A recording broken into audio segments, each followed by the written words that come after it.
বন্ধুরা, আছি বুড়িগঙ্গা নদীর ঠিক মাঝখানে। তো বুড়িগঙ্গা নদীতে হঠাৎ করে একটু ঝড়ের মতো উৎপাত শুরু হয়ে গেল নদীতে। তো দেখতেই পাচ্ছেন নদীতে কত পরিমাণ ঢেউ হচ্ছে। আসলে হঠাৎ করে আবহাওয়াটা খারাপ হওয়ার কারণে নদীতে হঠাৎ করে ঢেউ বেড়ে গেল। পাশ থেকে একটা বড় জাহাজ যাচ্ছে, অবশ্য সেইটারও কিছু ঢেউ আছে।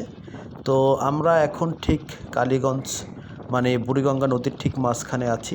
তো যাচ্ছি আলম টাওয়ারে যাচ্ছি, সেখানে কিছু কাজ আছে, সেই কাজের উদ্দেশ্যে। তো আমাদের যাত্রাটা মাশাআল্লাহ অনেক ভালো হয়েছে এবং অনেক সুন্দরভাবে আমরা গিয়ে পৌঁছেছি। বর্তমানে একবারে আলম টাওয়ারের সামনে চলে আসছি। এই যে আলম টাওয়ার দেখতে পাচ্ছেন, এখানে হচ্ছে পাইকারি মার্কেট। এখানে থেকে বাংলাদেশের বিভিন্ন জায়গায় আপনার সমস্ত পণ্য এখান থেকে তারা ক্রয় করে নিয়ে যায়। তো আমরা আসছি এখানে কিছু কেনাকাটা করার জন্য। তো আমার ব্যবসায়িক কাজে দোকানের জন্য কেনাকাটা করতে আলম মার্কেটে চলে আসলাম।